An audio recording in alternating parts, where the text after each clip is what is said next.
नमस्कार दोस्तों, मैं राजू गसल चौधरी आपके अपने YouTube classes nursing Arena online classes में हार्दिक स्वागत करता हूं। जैसा कि हमारे अभी नर्वस सिस्टम के डिसऑर्डर चल रहे हैं, तो आज की इम्पोर्टेंट क्लास है जिसमें एक न्यूरोलॉजिकल डिसऑर्डर है और न्यूरोलॉजिकल डिसऑर्डर है trigeminal neuralgia. Trigeminal neuralgia basically ये डिसऑर्डर है फिफ्थ क्रेनियल नर्व। कौन सी क्रेनियल नर्व? पांचवी जो क्रेनियल नर्व है उसमें किसी भी प्रकार का कोई लीजन्स हो जाना, इन्फेक्शन हो जाना, ट्रोमा हो जाना या प्रेशर की वजह से उस यूनिलेटरल नर्व के अंदर दो ब्रांचेज होती है इसकी, तो एक ब्रांच किसी भी ब्रांच के अंदर अगर ब्लॉकेज, प्रेशर या कोई इन्फेक्शंस या कोई लीजन्स या कोई ट्यूमर या कोई सिस्ट की वजह से जो फेशियल जो पार्ट है उसमें जो सिम्टम्स आना वो क्या कहलाता है? Trigeminal neuralgia. Trigeminal neuralgia fifth cranial nerve का डिसऑर्डर है। साथ ही देखेंगे कि ट्राइजेमिनल न्यूरल्जिया है ऑल्सो नॉन एज टिक डॉक्लोरेस प्रोस्पाल्जिया, suicide disease, Fothergill's disease. तो पांचवी क्रेनियल डिसऑर्डर देखो, फिफ्थ क्रेनियल नर्व का डिसऑर्डर है और नाम भी कितने हैं? 5। तो किसी भी नाम से आपको एग्जाम में पूछा जा सकता है। एफडी डिजीज के बारे में पूछा जा सकता है, फोथर गिल्स डिजीज, एफडी डिजीज के नाम से भी इसको जाना जाता है। सुसाइड डिजीज भी इस डिजीज को बोला जाता है। प्रोपल्जिया भी इस डिजीज का दूसरा नाम है और टिक डॉक्लोरस आप लोग सब लोग जानते होंगे। 2 नाम तो शायद आप लोगों ने देखे होंगे, लेकिन 3 नाम और भी है। तो पांचवी क्रेनियल नर्व का डिजीज है और नाम भी कितने हैं? 5। तो 5 फिफ्थ क्रेनियल नर्व के नाम भी कितने हैं? फिफ्थ क्रेनियल नर्व डिसऑर्डर के नाम है 5। कौन कौन से? Trigeminal neuralgia, tic douloureux, prosopalgia, suicide disease, Fothergill's disease. Suicide disease इसलिए बोला गया कि जो पेशेंट के अंदर फेशियल जो पाल्सी होती है इसके अंदर, और उस जो नर्व के अंदर इतना पेन होता है, फेशियल पेन, के पेशेंट है वो सुसाइड अटेम्प्ट की सोचने लग जाता है। क्योंकि ये पेन है वो टेम्परेचर बढ़ता है तो भी पेन होता है, एयर कंडक्शन की वजह से भी पेन होता है पेशेंट को, जब वो फेस वॉश करता है तब भी पेशेंट को पेन होता है, शार्प पेन होता है और इतना इंटेंसिटी पेन की होती है जिसमें पेशेंट को सुसाइड तक की जो थॉट्स है वो आ जाती है। दैट मीन्स इसको क्या बोला? Suicide disease. तो चलिए शुरू करते हैं।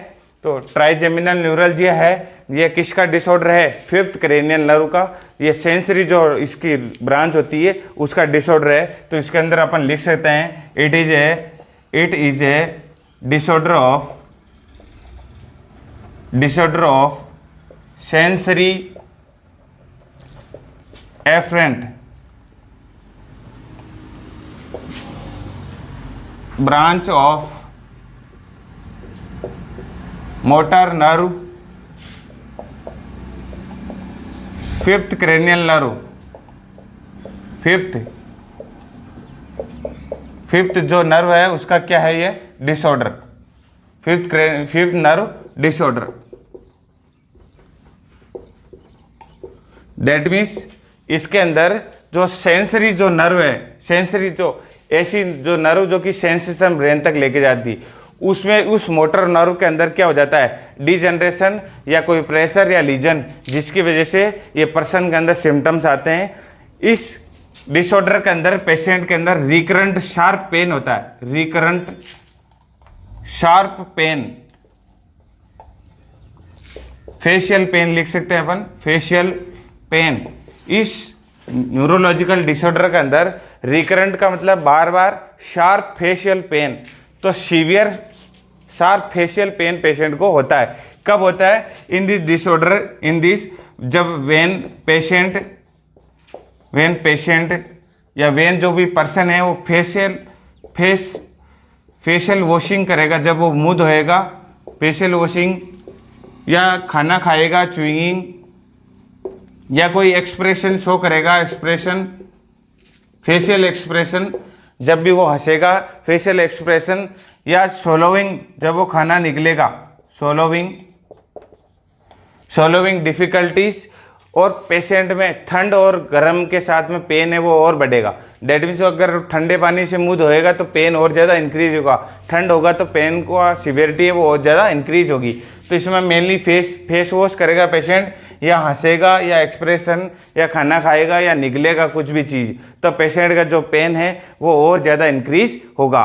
नेक्स्ट अपन बात करते हैं, ये तो हो गया इंट्रोडक्शन। तो ट्राइजेमिनल न्यूरोलजिया क्या है, फिफ्थ क्रेनियल नर्व है, उसका जो सेंसरी पार्ट है उसमें किसी भी प्रकार का डिजनरेशन, लीजन्स, इन्फेक्शन की वजह से या कोई प्रेशर आने की वजह से जो सिम्टम्स है, फेशियल सिम्टम्स आएंगे, साथ में पेशेंट में लाफिंग या क्राइंग करेगा तब बहुत ज़्यादा पेन होगा, या swallowing डिफिकल्टी या कोई चबाएगा तो मुंह का मूवमेंट होगा तो पेशेंट को सीवियरली पेन अटैक्स आएंगे। नेक्स्ट अपन बात करेंगे कॉजेज। तो जो फिफ्थ क्रेनियल नर्व का जो ट्राइजेमिनल जो डिसऑर्डर है, इसका कारण क्या क्या हो सकता है। कारण है कि इस वजह से इसमें कोई भी फिफ्थ क्रेनियल या फेशियल कोई ट्यूमर हो सकता है या कोई प्रेशर। तो कॉजेज की अपन बात करेंगे, कॉजेज ट्राइजेमिनल न्यूरल्जिया के कॉजेज। कॉजेज के अंदर क्या हो सकता है, टेक्टिशन, टेक्टिशन को अपन बोल सकते हैं प्रेशर, टेक्टिशन on trigeminal, on trigeminal nerve, on trigeminal nerve roots. तो जो इस नर्व की जो रूट्स है उसमें किसी भी प्रकार का प्रेशर, बाई आप लिख सकते हो ट्यूमर, सिस्ट, किसी भी प्रकार का ट्यूमर हो, सिस्ट हो या एडिमा हो या कंप्रेशन हो, उस कंप्रेशन की वजह से जो है फिफ्थ क्रेनियल नर्व है उसकी क्या हो जाएगी, नर्व डीमाइलिनाइजेशन हो जाएगा, नर्व डीमाइलिनाइजेशन।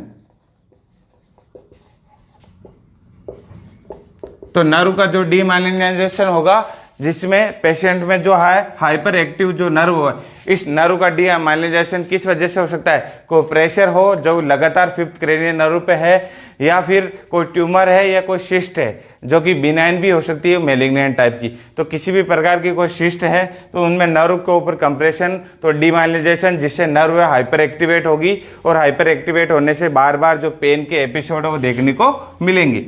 सेकेंड कॉजेटिव कॉज हो सकता है इंजरी। तो पेशेंट के अंदर कोई रोड ट्रैफिक एक्सीडेंट है या कोई लड़ाई होगी, झगड़ा होगा जिसमें फेशियल इंजरी होगी, और फेशियल इंजरी में उस मोटार जो नर्व है उसकी नर्व की जो रूट है वो डैमेज होगी, उस वजह से भी ये पेशेंट के अंदर देखने को मिल सकता है ट्राइजेमिनल न्यूरल्जिया। इसके अलावा जो नेक्स्ट कॉज है डीजनरेटिव चेंजेस, जनरेटिव चेंजेस, जैसा कि अपने मस्तेनिया ग्रेविस और मल्टीपल स्क्लेरोसिस डिजीज के अंदर देखा था कि दोनों ही ऑटो इम्यून डिसऑर्डर है जिसके अंदर माइलिन शीथ का क्या हो रहा है, डिस्ट्रक्शन, तो डीमाइलिनाइजेशन हो रहा है। तो ऐसी कोई डिजीज, उस डिजीज के साथ में ये डिजीज भी अकरेंस हो सकता है, क्योंकि अगर डीमाइलिनाइजेशन हो गया फिफ्थ क्रेनियल नर्व का तो पेशेंट के अंदर वो सिम्टम्स है वो देखने को मिलेंगे। दूसरा लास्ट जो कारण है वो ट्यूमर और सिस्ट, ट्यूमर और सिस्ट।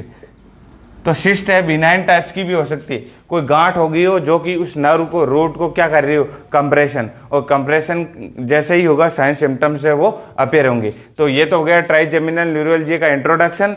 सेकंड अपने बात की थी कोजेज में मेनली प्रेशर है या ट्यूमर है या कोई इन्फेक्शन हो सकता है। नेक्स्ट अपन बात करते हैं क्लिनिकल मैनिफेस्टेशन, दैट मीन्स इस पर्सन के अंदर जिसको ट्राइजेमिनल न्यूरोलजिया है तो उसमें क्या क्या साइन सिम्टम्स शो आउट होंगे।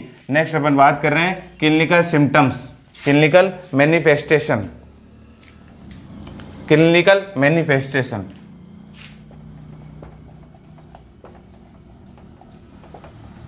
क्लिनिकल मैनिफेस्टेशन के अंदर पेशेंट में जैसा कि देख रहे हैं तो सबसे पहला मैनिफेस्टेशन क्या होगा, intense pain to face, patient में severe intense pain on face. तो फेशियल पेन की जो है, फेशियल पेन, तो पेशेंट है वो फेशियल पेन की कंप्लेन करेगा, यूरिलेटरल एक साइड में बोलेगा मेरे चिक में या यहाँ पे जो है, या जब मैं चबाता हूँ इस साइड से खाना खाता हूँ तो बहुत ज़्यादा पेन होता है। तो पेशेंट है इंटेंस पेन, कोई एक्टिविटी करेगा माउथ से रिलेटेड तो उस पेन की जो इंटेंसिटी है वो क्या होगी, बढ़ेगी। साथ में पेशेंट कंप्लेन कर सकता है pain on gums, lips. Patient है वो पेन की कंप्लेन कर सकता है मेरे गम्स के अंदर, जो दांतों के जो मसूड़ है उसमें, लिप्स के अंदर, या नोज एरिया है, नोज एरिया में भी पेशेंट है कंप्लेन कर सकता है। एक्रोस चिक्स, पेशेंट है नोज के गाल और पूरा जो ये एरिया है यूनिलेटरल एरिया है वो फेस, इसमें बर्निंग लाइफ लाइक पेशेंट है, वो बोलेगा मुझे बर्निंग नाइफ लाइक पेन,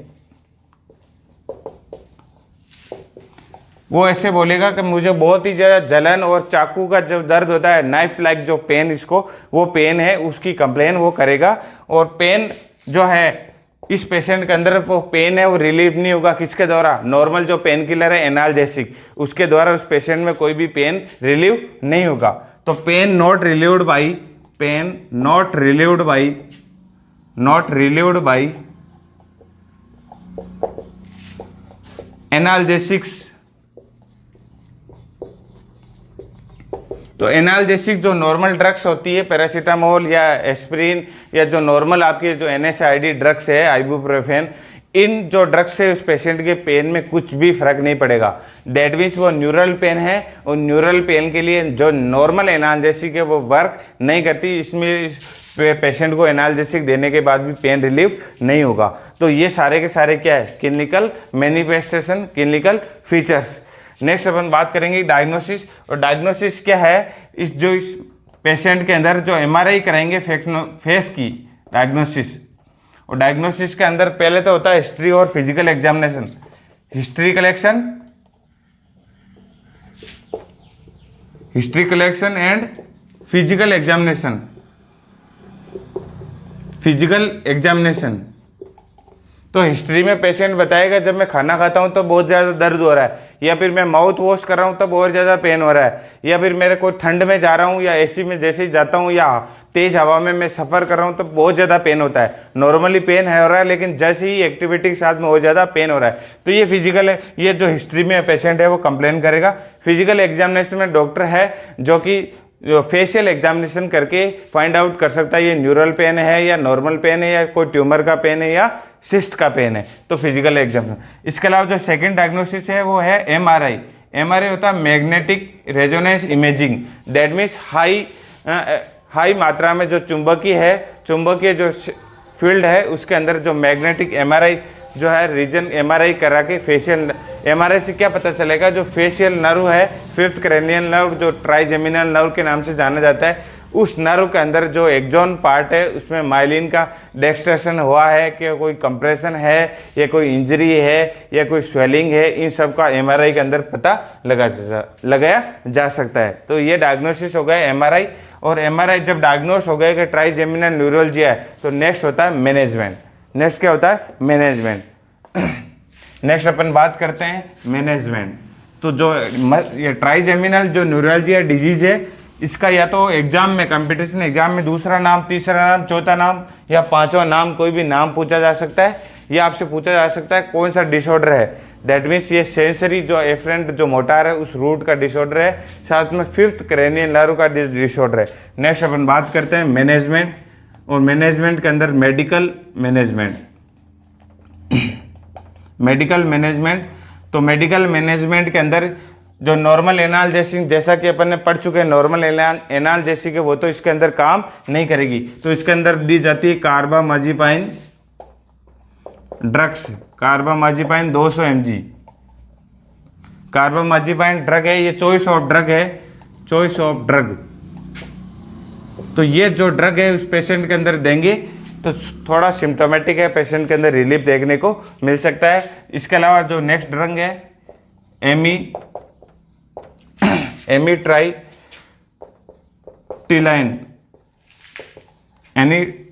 एमिट्रैप्टिलाइन जो ड्रग्स है वो भी दे सकते हैं। इसके अलावा बैक्लोफेन है ड्रग।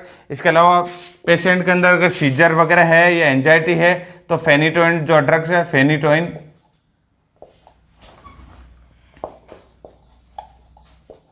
Phenytoin drugs. इसके अलावा डाइजीपाम। तो ये सारी की सारी ड्रग्स है पेशेंट में ट्राइजेमिनल न्यूरलजिया में, ये सारी ड्रग्स पेशेंट को दी जाती है। नेक्स्ट अपन बात करेंगे सर्जिकल। ये तो होगा मेडिकल मैनेजमेंट। तो मेडिकल मैनेजमेंट से क्या होगा, पेशेंट को पेन रिलीफ जो है वो या एंजाइटी है या फिर जो है हाँ, ये जो सिम्टम्स है उस पेशेंट में सिम्टम्स में क्या आएगी, कमी। नेक्स्ट इसमें सर्जिकल मैनेजमेंट। सर्जिकल मैनेजमेंट में जनरली 3 प्रकार की सर्जिकल मैनेजमेंट है। एक तो जो नर्व जहाँ पे कंप्रेशन हो रही है वहाँ पे एल्कोहल का इंजेक्शन लगाया जाता है। एल्कोहल का इंजेक्शन लगाने से नर्व सेंसिटाइज हो जाती है, जिस वजह से कुछ हफ्तों से कुछ मंथ तक पेशेंट को है वो पेन फील नहीं होगा या पेन रिलीफ मिल जाएगा, एनाल्जेसिक इफेक्ट शो करेगा। एक तो होता है फर्स्ट, एल्कोहल का जो है इंजेक्शन लगाते हैं जो पोर्शन ऑफ अफेक्टेड नर्व है। और सेकंड इसका होता है जेनेटा प्रोसीजर। जेनेटा प्रोसीजर के अंदर जो आर्टरी की वजह से या कोई आर्टरी जा रही है, उस आर्टरी के नियर बाय जो नर्व है उसका कंप्रेशन है, क्योंकि आर्टरी में क्या हो रहा है, मोर प्रेशर, तो उस आर्टरी के प्रेशर की वजह से जो नर्व कंप्रेस हो रही है, तो उस जो आर्टरी के प्रेशर, नर्व के जो कंप्रेशन है उसको क्या कर दिया जाता है, रिलीव्ड। तो सेकंड होता है जेनेटा प्रोसीजर। और थर्ड होता है रिट्रोगेशन रिजियोटोमी। रिट्रोगेशन रिजियोटोमी का मतलब है उस जो नर्व जो रूट है उसका क्या कर दिया जाता है, ट्रांसेक्शन, उसको कट डाउन करके या बाईपास उसकी कर दी जाती है। ये तो था थर्ड। इसके अलावा इलेक्ट्रो कोएगुलेशन, इलेक्ट्रिक कोएगुलेशन सहायता से नर्व को है कोएगुलेशन थेरेपी के द्वारा। और लास्ट इसका मैनेजमेंट होता है सब ऑक्सीपिटल क्रेनियोटोमी। तो सब ऑक्सीपिटल रीजन से क्रेनियोटोमी करके उस पेशेंट में जो है सिम्टोमेटिक रिलीव कर सकते हैं। तो नेक्स्ट अपन बात करते हैं सर्जिकल मैनेजमेंट। तो सर्जिकल मैनेजमेंट में क्या है, एक तो एल्कोहल का जो अफेक्टेड है जो एरिया है नर्व का, वहां पे क्या कर सकते हैं, एल्कोहल का इंजेक्शन लगा सकते हैं। Surgical management, surgical management. तो सर्जिकल मैनेजमेंट के अंदर फर्स्ट तो देते हैं alcohol injection. Alcohol injection at affected nerve, at affected nerve. जो अफेक्टेड नर्व है एमआरआई से पता लग जाएगा। और इस एल्कोहल का जो इंजेक्शन देंगे इसकी वजह से एनेस्थेटिक इफेक्ट आएगा, एनेस्थेटिक इफेक्ट्स। और एनेस्थेटिक इफेक्ट्स की वजह से पेशेंट में क्या होगा, सम वीक्स तक पेन रिलीफ मिल जाएगा, पेशेंट को दर्द है वो नहीं होगा, क्योंकि इसके अंदर क्या हो रहा है, पेन रिलीव हो रहा है, सीवियर पेन की कंप्लेन कर रहा है पेशेंट।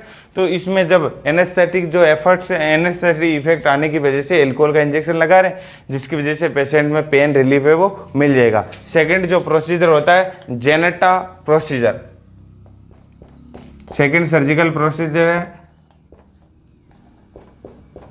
जेनेटा प्रोसीजर। और इस प्रोसीजर के अंतर्गत जो आर्टरीज है उस आर्टरी की वजह से कोई कंप्रेशन है तो उस कंप्रेशन को क्या कर दिया जाता है, रिलीव। तो सर्जिकल इस जेनेटा प्रोसीजर के अंदर आएगा सर्जिकली रीलोकेटेड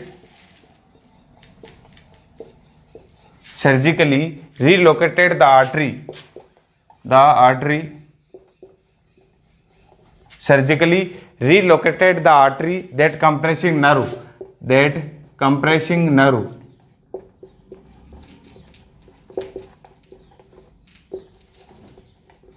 तो सर्जरी की सहायता से जो नर्व कंप्रेस हो रही है आर्टरी की वजह से उसको रीलोकेट कर दिया जाता है, मतलब थोड़ी जगह उसकी चेंज कर दी जाती है। और इस वजह से पेशेंट के अंदर जो सिम्टम्स है वो क्या हो जाएंगे, रिजोल्व, सिम्टम्स रिजोल्व। तो पेशेंट के अंदर जेनेटा प्रोसीजर, ये आपसे पूछा जा सकता है कि जेनेटा प्रोसीजर कौन सी डिजीज या कौन सी सर्जिकल मैनेजमेंट है, किसका सर्जिकल मैनेजमेंट है, तो आप बोल सकते हो ट्राइजेमिनल न्यूरालजिया। ये कम्पिटिटिव से प्रोसीजर का जो नेम है वो आपसे पूछा जा सकता है। और लास्ट जो सर्जिकल प्रोसीजर है रेट्रोगेशन।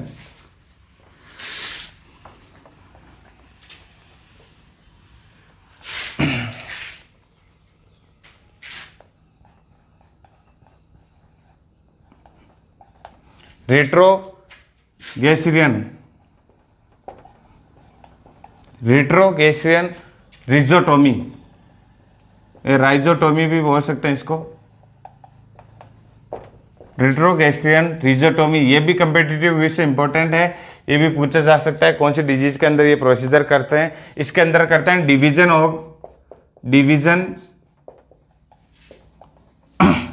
ऑफ ट्रांसेक्शन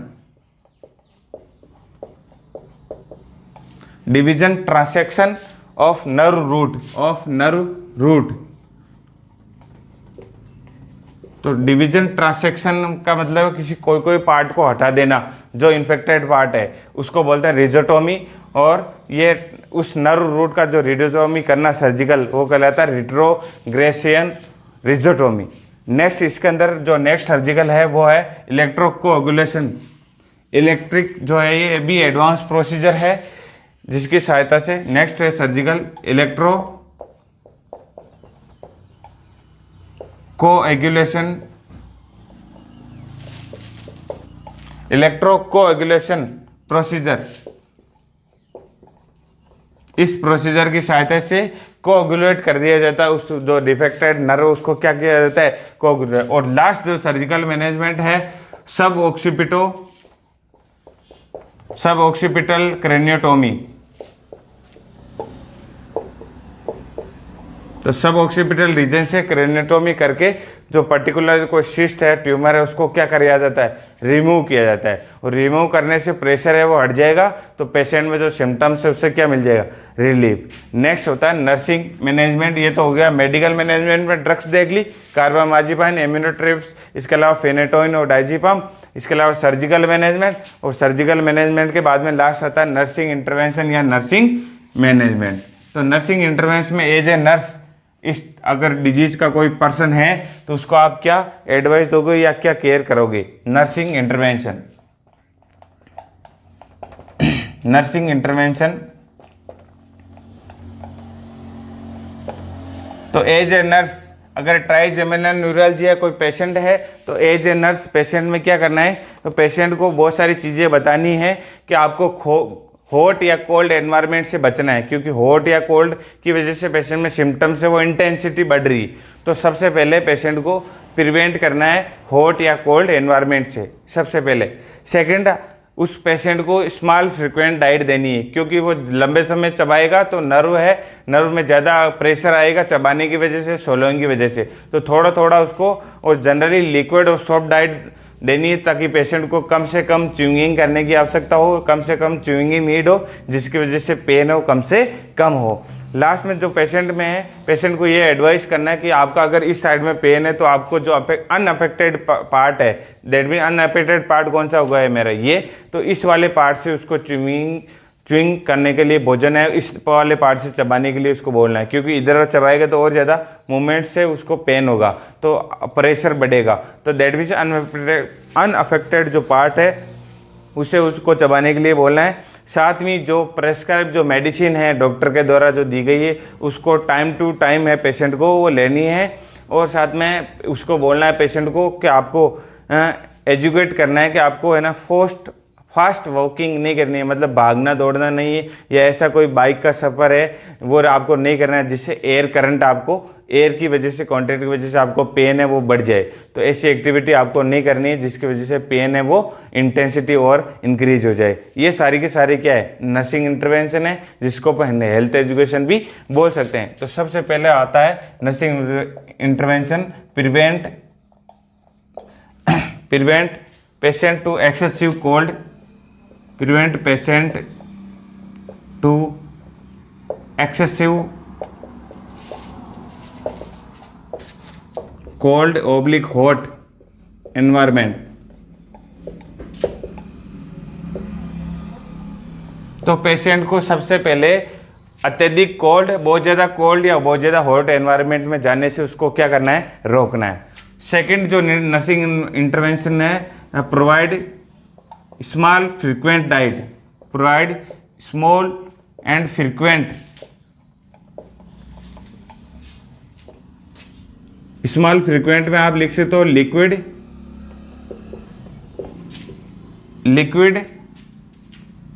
और soft diet.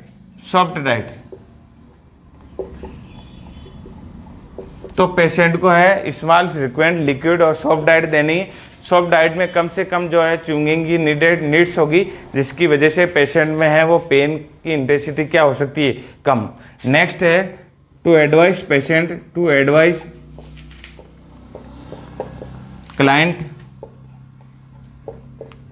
To use unaffected area